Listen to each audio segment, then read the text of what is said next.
hello, it's me, Monweezy, and I have quite the theory.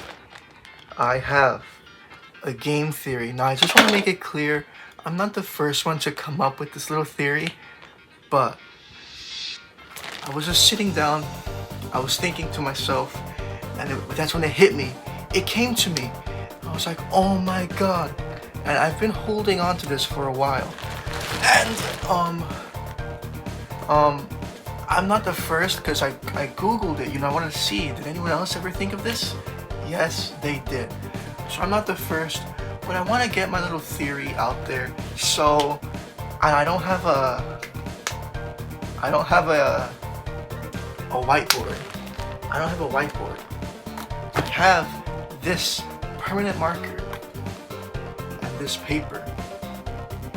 So what are we talking about? Well, if you didn't see the thumbnail, or if you didn't see the title, this you see, I was just minding my own business, chillaxing, and that's when it hit me. What if the secret bosses from Deltarune are actually 7 chapters? 7 secret bosses. 7. Maybe a secret boss for every chapter. Stay with me here. There's 7 deadly sins.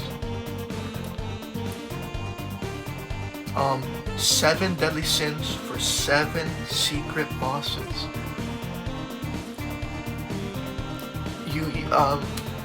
Hold on. There are 7 deadly sins. There's pride, believing in your own abilities a lot. There's envy, jealous of other people's traits, status, abilities, rewards. There's wrath, intense anger and hatred towards others. Sloth, laziness, or the failure to act and utilize one's talents. Greed, an excessive desire for material wealth or gain. Gluttony, eating a lot, drinking, and overconsumption,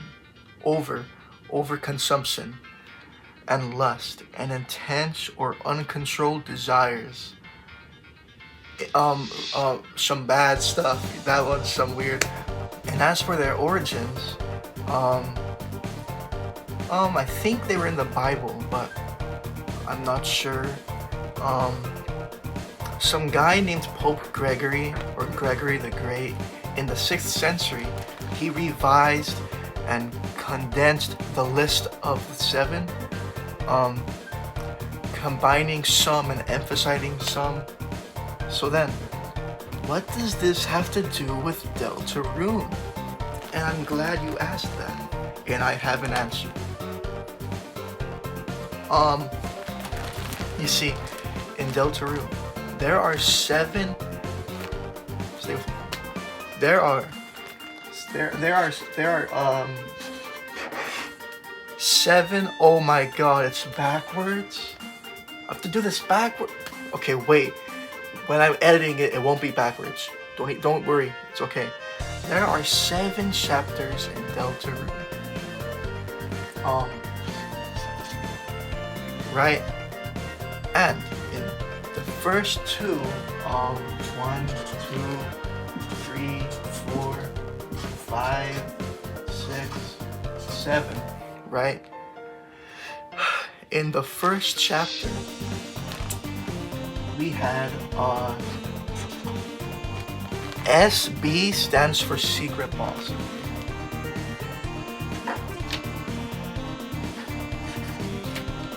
Stands for that. And I'm just gonna cross out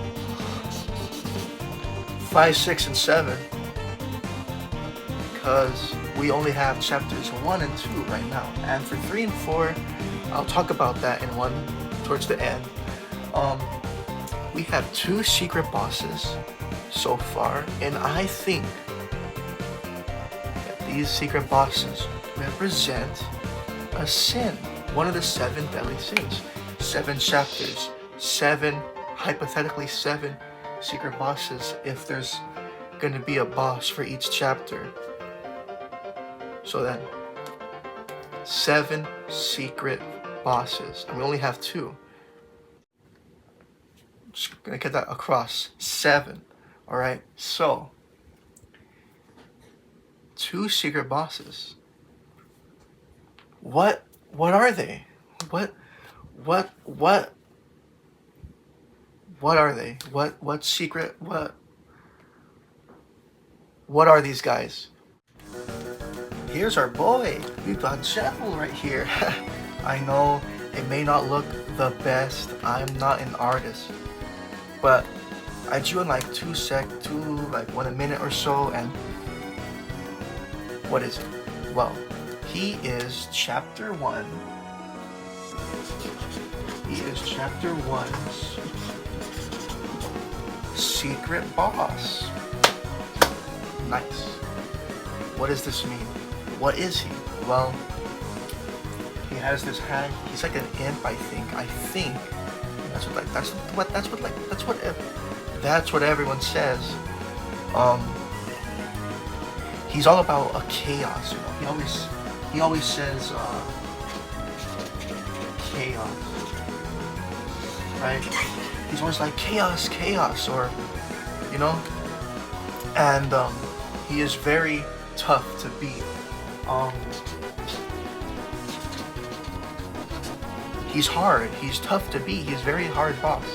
Secret boss though, it's optional. You can choose to fight him or not. It won't change the game at all. So what does this mean with anything?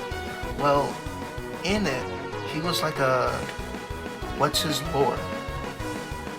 This guy used to be the court,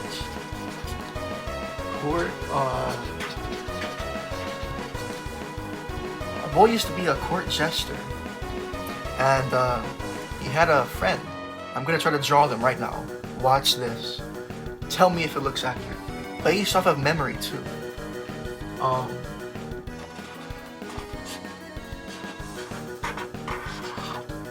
So this is off of memory. I don't know if it looks accurate or not. Yep. It's like that. Yep. There we go. That is his friend.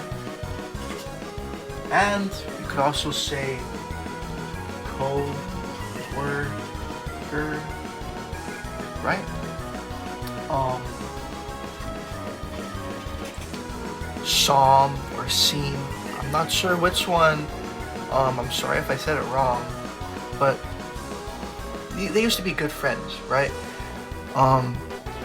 They would work at the court jester for the card kingdom, card castle. They'd be doing all that. They'd be, you know, juggling and stuff, right? And you know, stuff like that. And one day he met someone. I'm just gonna draw.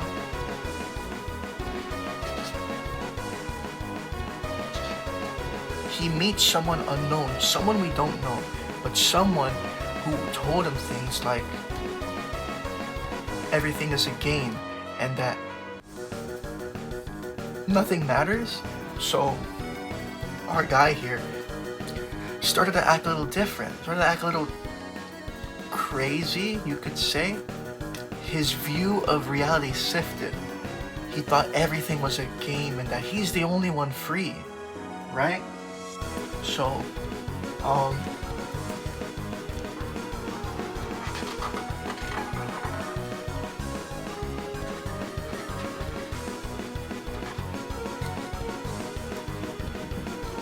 there's a controller representing the game. That everything's just a game, and that he's the only one truly free. So who talked to this guy and made him think like that? Like, what happened? He had become chaotic. Hence, he always says chaos, chaos. Um, he was chaotic. He was unstable. He kept trying to attack people. So the king locked him away. He was imprisoned deep beneath the castle, and that key was there was a key. And that key is like broken up into 1, 2, 3 pieces, right? And I mean, it's implied that he had a descent into madness that might have triggered some of these knowledge that happened. You know? Cosmic awareness, I think. And there's some themes. This guy embodied chaos and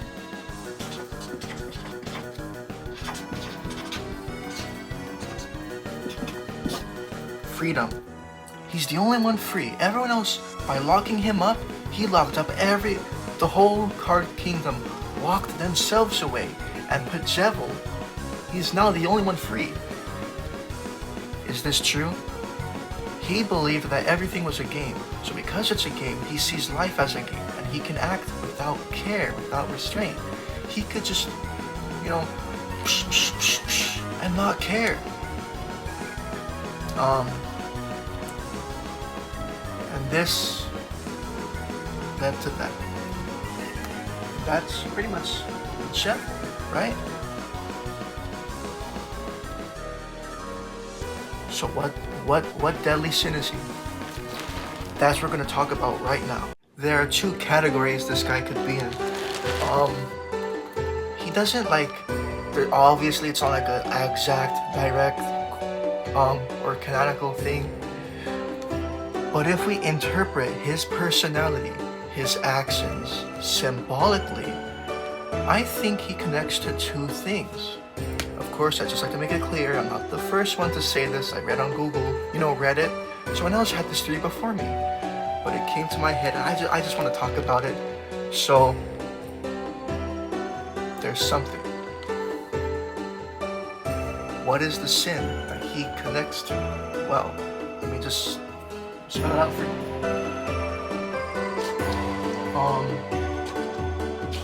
Man, this marker's dying already.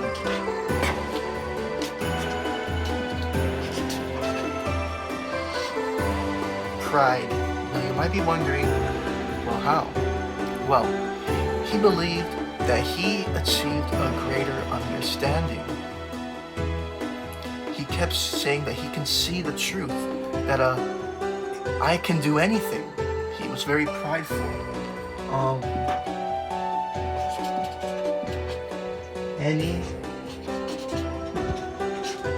He can do anything, right?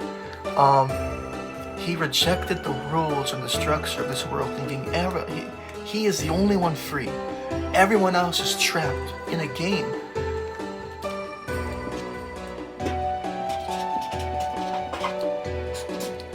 He rejected the rules. He rejected everything like that. And he had an overwhelming belief that he was free and superior in his own freedom that led him to do chaos and destruction.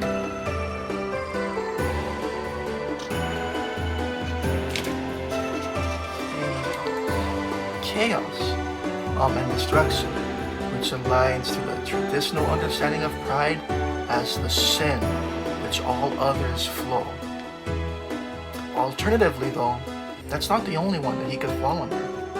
There's something else. And this one I agree with more. I think this one is the real one. I think this one is his. And you'll see why.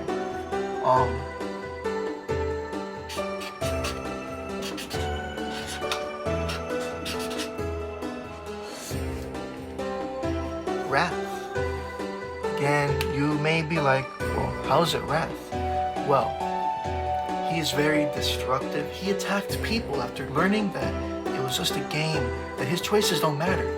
He went chaotic. He is always chaos. Doesn't care, Attack, it doesn't matter, right? madness.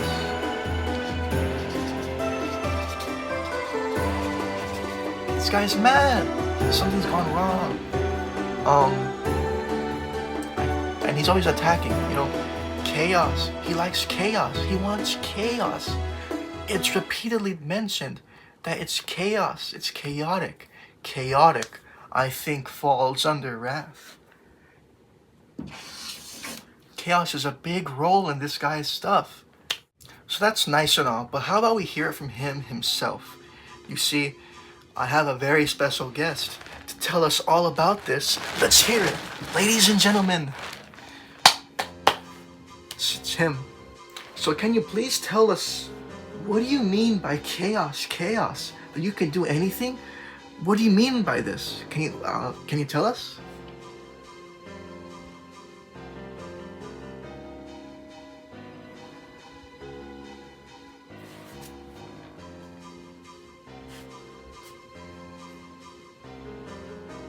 Wow.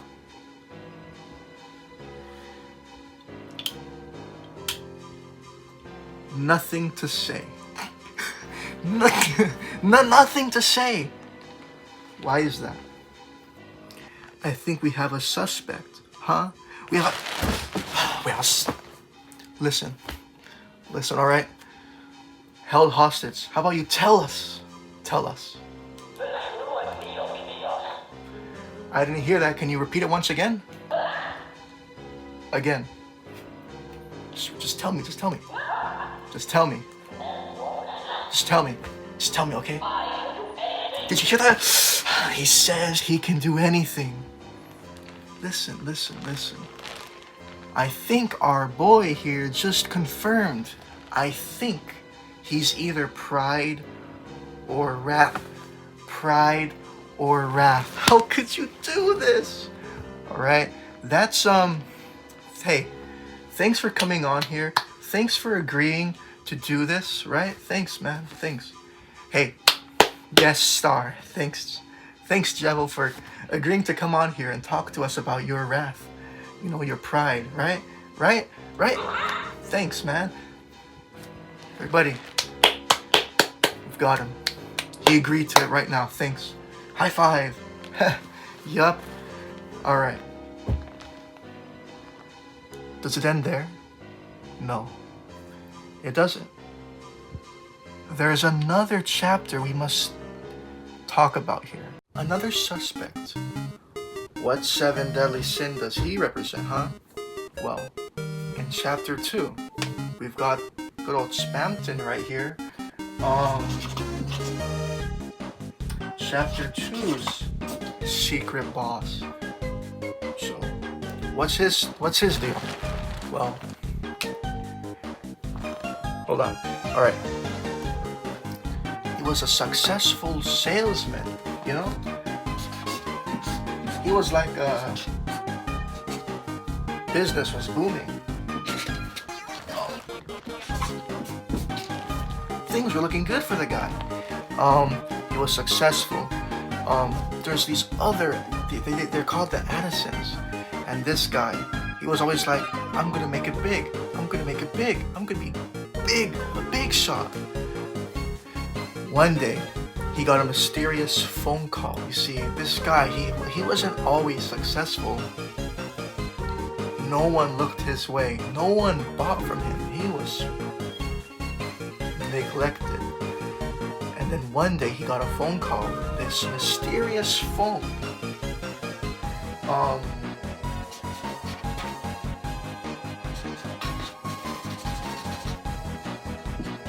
Pretend that's a phone.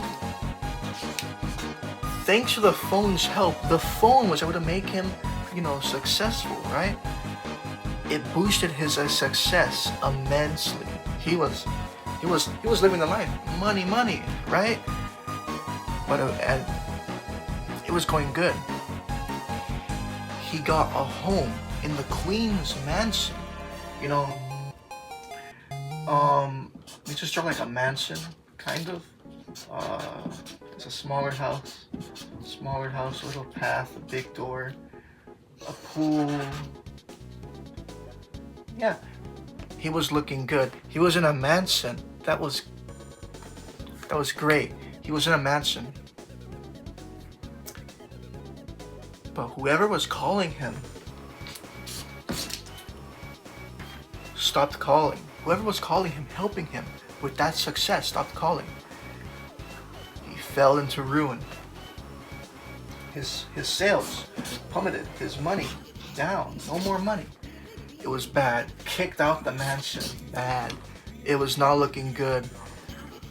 And he became obsessed with regaining his former glory. He wanted to go back. He wanted to regain that former glory. But how? How can he? He was going to do it at any cost.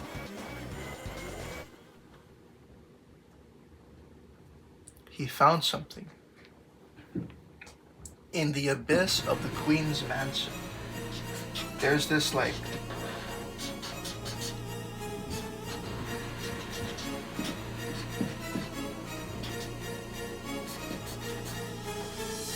a suit which was made by a former Lightner or whatever, years, whatever. It's a suit down there. And Spamton is like, oh my god, I need this suit, I need it. And he tries to get it at any cost. Gets him banned, he's homeless. He can't go back, he's kicked out, he's banned, he's not welcome there anymore. By the time we get there, he sees Player or Chris, and he's like, oh, we can be free. But he echoes themes of manipulation, ambition, and a lost identity. And when you fight him as a secret boss, you take him down to the mountain, that mansion in the basement, he becomes the Neo, he gets the suit, and he starts saying things like, he is now overconfident. He's like,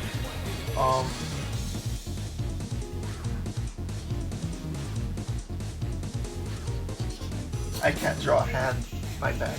He is overconfident.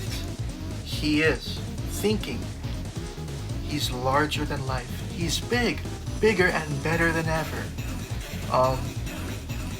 It's tragic. He was trying to reclaim his past, but in that Neo body, there's lots of noises, there's powerful attacks, his psychological unraveling is glitching all throughout the fight. It's messing up. He's trying to regain that former glory, but it's not gonna cut out. And in the end, it breaks, and he gives up, and he helps us by giving his power, just like Jevil did at the end of his fight. And like Jevil saw the world as meaningless, and he was okay with that, and he was good in his little jail cell there. But Spamton learned that the world, there's nothing left. There's no point in whatever he does. His choices don't matter. And after hearing that, he was like, what? No! And he got mad, and that he started this insane trying to be free. He is all about the freedom. So what is he?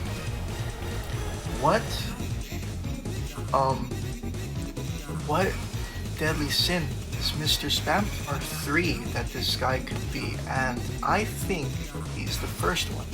So I'm gonna go into detail about that, and that is the marker is dying. Let me just see if I can get it to work now. There we go. Should buy a new one, right? Anyway, greed.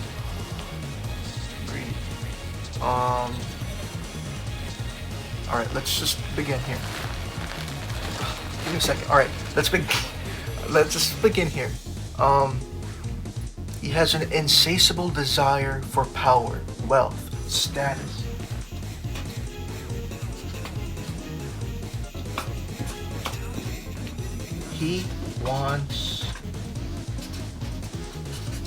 He wants it all. He wants it all.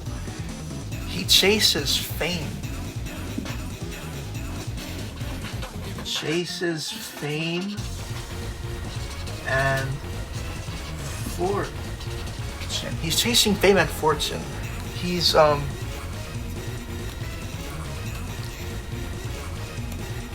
he consistently pushes us to make these deals, take these items, help him become a big shot. Greed, I think, symbolizes him. He wants to be free.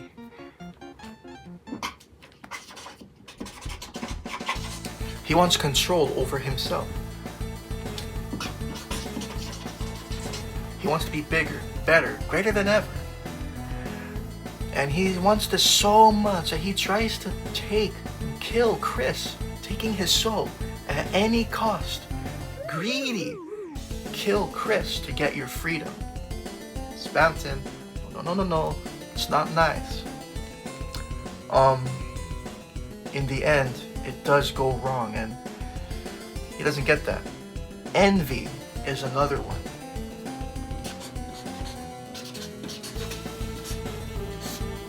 Envy. Let me say why.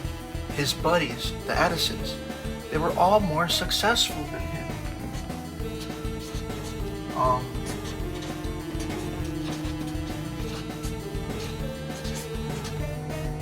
His friends were better, more successful. He wanted that. When he saw Chris, he saw potential.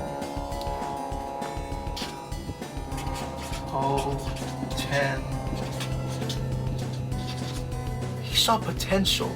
Chris could be his one-way ticket to freedom. Okay? But his bitterness left him behind, and it fed his desperation. Lastly, just like Jevil, he too was very prideful. When he became Spamptonton, he kept saying that he was big, that he was better. His envy could lead to him now saying, now that I am Neo, I am the best, better than them all, right? He kept saying that he believed that he was destined for greatness. And even though his actions were not the best to get him there, he was broken. And it led to a bad ending for the guy, dude. After his fight, it was so sad. I had hope for him. And then at the end of his fight, it's sad.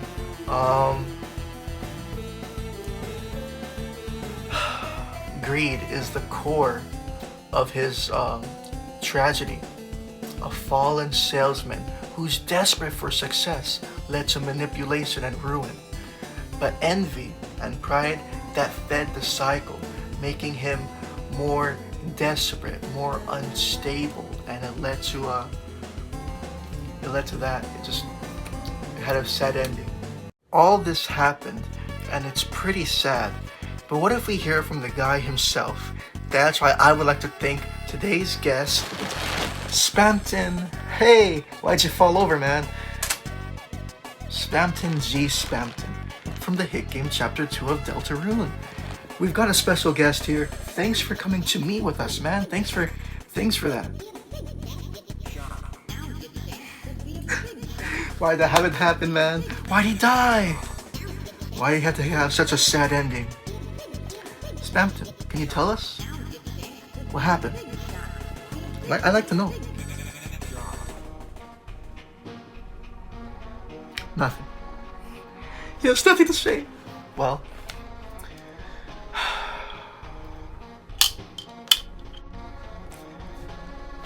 how could you do it? How could you not be big?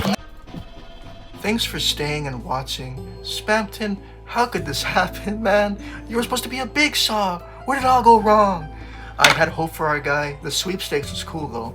Anyway, rest in peace, man. Rest in peace to our boy Spamton. Anyway, It's pretty sad, and thanks for listening, actually. I'm sorry that during the featuring things, I was like, how could you do it, man? How could you do it? In my head, it was a lot cooler, but I'm pretty sure when I'm editing it, it's gonna be very cringy. But it's alright. Anyway, thanks for listening if you did, and I would just like to say, it's not my theory. Yeah, I thought of it. I was like, oh my god, this is amazing. I agree with my thoughts here. But then I Googled it, and I'm not the first to have thought of this. Other people have thought of this before me, and that's okay, and I'm not taking credit for it. Anyway, I just thought it was a really cool idea, and I just want to talk about it, and no plushies were hurt in the making of this video. I would just like to make that clear. And that's pretty much it. So thanks for watching, and thanks to our special guests for coming here. And when chapter 3 and 4 come out, I too will be making my personal guess on what I think they could be. And I am going to say it right now. I think Jevil is wrath and Spamton is greed. And right there is where I'll end it. So thanks for watching, and I'll see you. Oh, let me just make it clear. I'm gonna keep playing Minecraft every day, for the series Let's Play until I beat the game. But besides that, I'm also gonna do something new. A friend of mine, shout out to the South Toaster. Yeah, South Toaster guy, he said I should do more videos like this.